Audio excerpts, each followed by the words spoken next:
paano mo paparusahan mga ang nilalapitan mga politiko? Kung there are 300 plus congressmen, there are 24 senators. So, kung lalapit din doon, tapos gagawa yan ng endorsement. Halimbawa, lalapit yung isang ulubi o isang nangangailangan ng hospitalization, like example, heart center. Halimbawa, gagawa ng note or letter yung congressman endorsing this patient. Do you really think that the heart center, isang congressman ang sumusulat, susawayin ng heart center yan, yung endorsement niya? Ha? Oh, so wala yan, walang katuturan yan. These are all lip service, itong mga pinaggagawa nitong mga Office of the President and the Congress. Hanggang ngayon nagsasabuatan pa rin yan. At ang mga senador, maayos lang yan sa daldal, pero sa aktual, nung pagkatapos ng BICAM, bumigay din sila sa hinihiling ng mga congressmen doon sa BICAM.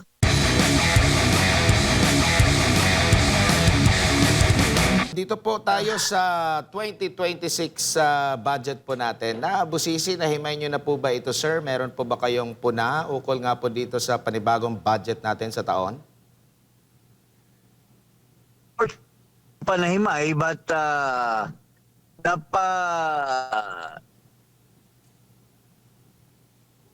at saka yung mga komentary tungkol dito, ang napapansin ko ay hindi pa rin maiwasan yung anomaly dyan. Lalo na yung unprogrammed funds. Kasi masyadong mababaw ang paliwanag ni Marcos Jr. na binito daw niya yung iba. Pero tinuloy pa rin yung malaking amount. At ito yung bunga ng kaso na sinampa ni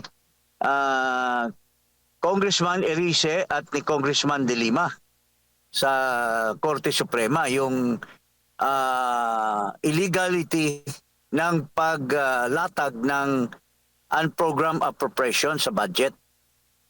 So masasabi natin na hindi lang itong anomalya na itong pagpatuloy pa rin ng unprogrammed fund, at saka yung kasinungalingan ng mga senador na hindi na nila papayagan yung mga dole out, yung mga AKAP, yung mga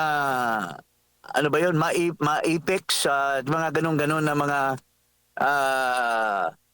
pakulo ng mga politiko na sila pa rin naman sinasabi na hindi na daw makialam politiko, pero yung sistema hindi pwedeng hindi pakialaman ng politiko, dahil ang mga tao sa politiko lalapit at ino-honor pa rin yung kanilang mga pirma. Pagpunta doon sa mga institusyon na yan, hospital, mga tupad, AKAP, at saka mga yan, no? AX. Opo. Hello? Opo. Attorney, yes. napag-usapan natin yung nababanggit niyo po na questionabling unprogrammed appropriation. Sa decision po ng Korte Suprema patungkol po doon sa PhilHealth, yung pinapasole, yung perang kinuha mula sa PhilHealth, may mga dissenting opinion po yung ilan sa mga associate justices po, no, ng Korte Suprema, at nababanggit po nila na ang unprogrammed appropriations po, no, ay unconstitutional. Ano po sa tingin niyo ito, attorney? Yes, in particular, yung sinabi ni Justice Hernando, no? Opo. Yung Justice Hernando, na hindi, unprogrammed funds are, ano yan walang basehan ng, because it is an undue delegation of authority to the President. Undue delegation of legislative powers because the power of uh, appropriation, the power of the purse, is vested on the Congress of the Philippines, the Senate and the House. And ito is given exclusively to the President to disburse. Siyang mamimili kung ano ang i-release diyan. Although nakalatag kunyari na ito yung parang punteriya ng unprogrammed funds, but at the end of the day, pwede pa rin baguhin yan ng Pangulo. Wala nang kinalaman ang Kongreso dyan. So, yun pong sinasabi. And in fact, this is the basis of the petition filed by Congressman Erice and Ms. Laila de Lima sa Korte Suprema. Opo. Dito naman po sa usapin po ng ayuda, no, nabanggit nyo yung iba't ibang mga ayuda na talagang kinwestiyon ito dahil magkokos lang, no, na magmamakaawa ka sa mga politiko bago ka mabigyan ng ayuda. Pero sinasabi po ng ating gobyerno ngayon na maiiwasan na ito dahil meron daw anti-EPAL provision sa 2026 GAA. Pero wala pang na akda kung ano pong parusa ang ukol dito po, Attorney. Ano masasabi nyo? Paano mo paparusahan? Ang nilalapitan, mga politiko. Kung there are 300 plus congressmen, there are 24 senators. So, kung lalapit din doon, tapos gagawa yan ng endorsement. Halimbawa, lalapit yung isang ulubi o isang nangangailangan ng hospitalization. Like, example, heart center. Halimbawa, gagawa ng note or letter yung congressman endorsing this patient. Do you really think that the heart center, isang congressman ang sumusulat, susawayin ng heart center yan, yung endorsement niya? So, wala yan, walang katuturan yan. These are all, lip service, itong mga pinaggagawa nitong mga Office of the President and the Congress. Hanggang ngayon, nagsasabuatan pa rin yan. At ang mga senador, maayos lang yan sa daldal, pero sa actual, nung pagkatapos ng BICAM, bumigay din sila sa hinihiling ng mga congressmen doon sa BICAM. Opo, bago ko lang po ipasa kay partner Almar, Attorney, maliban po dito kay Vice President Sara Duterte na umuugong muli yung muling pagsasampa ng impeachment, naging matunog din na maaari daw ding sampahan ng impeachment dyan po sa Kongreso si President Marcos Jr. Ano po ang pananaw nyo rito? Well, narinig ko yung binanggit ni Congressman Erice, no, na kumakalat na mayroon na daw grupo, sinasabi niya na from galing sa Duterte camp na magsasampa. While they're kung totoo man galing sa Duterte or pwedeng manggaling din sa iba na mga concerned citizen, long overdue na yung impeachment kay Marcos. sa dami ng kabulastugan na ginawa ni Marcos, magmula pa noong 2022 hanggang 2025 and still ongoing in 2026, he has violated so many provisions of the Constitution. So, dapat lang talaga na it's a long delayed action from the people na Marcos deserves to be impeached by Congress. Manggagaling din yan sa taong bayan. Kung mayroon mang maghahain, ay that's a welcome development for our nation, for our people. Attorney, magandang umaga, si Almar po ito. Sir, doon po sa pamimigay Okay. ng ayuda, ano ba dapat ang tamang implementasyon sa pagbibigay ng tulong sa ating mga kababayan? Dapat ba talaga andyan si Governor, andyan si Mayor, andyan si Congressman sa pamimigay ng ayuda, Attorney? Ang pamimigay ng ayuda ay dapat i-incorporate na yan sa health services because ako bilang naging mayor ako, naging congressman din ako. Ang madalas talagang hinihiling na tulong, ang kakulangan talaga ng tulong ng gobyerno ay nanggagaling sa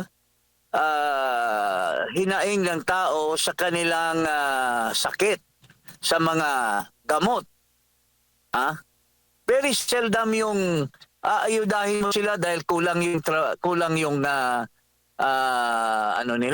kulang yung kanilang kinikita, tapos dadagdagan mo tulad ng AKAP, alam mo, yung pera na yan dapat nilagay na yan sa health services.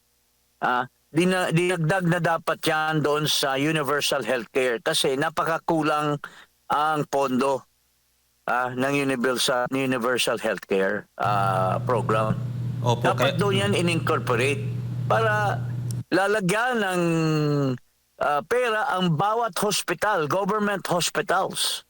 Para wala nang Kaya nga ngayon naging controversial yung nagagalit yung mga iba doon sa Secretary of Health dahil nga nagsasabi siya na no more billing pero hindi pa rin daw totoo 'yon. Pero I cannot blame him because wala naman talagang pera na tama sa full application ng universal healthcare.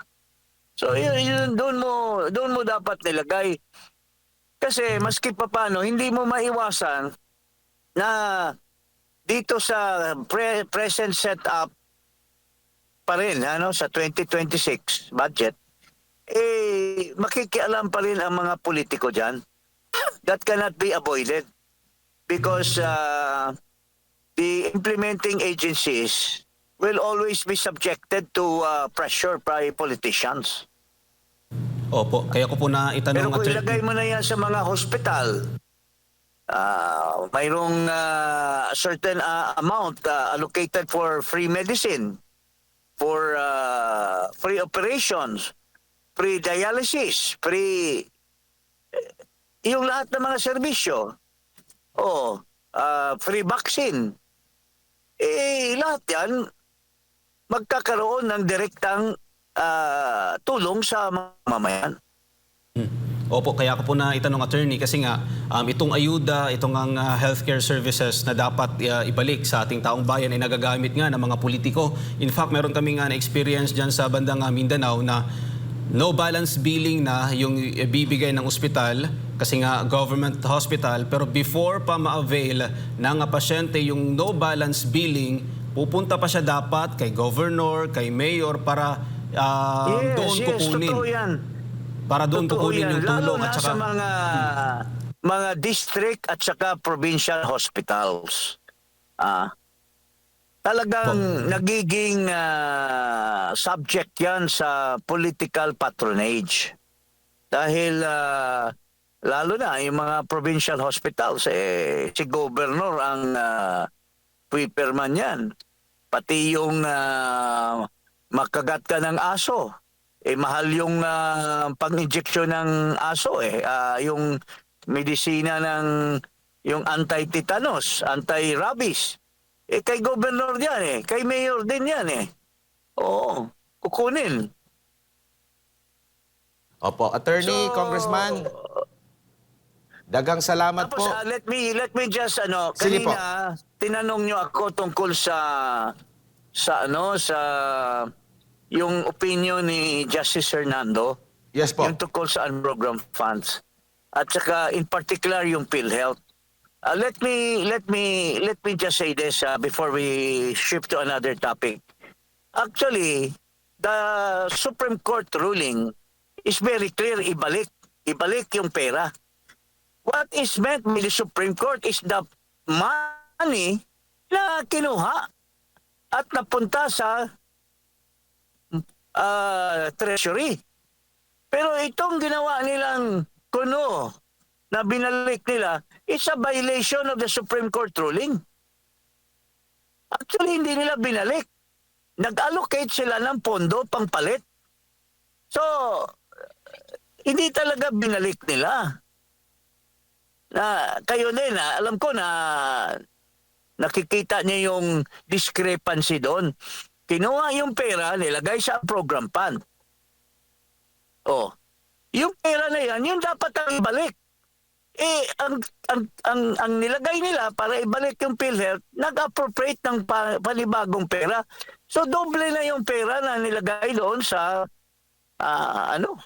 nag-double up yung pera na, in other words, yung pera ng taong bayan na inappropriate doon nung una, dinagdala na naman ng panibago. So, nagdoble. So, that does not address the Supreme Court ruling. Dapat may kaso dapat na mangyayari dito. That's why I don't know if the probable impeachers or complainants in the impeachment case, they should include this as the violation, another violation of Marcos Jr., mga kababayan.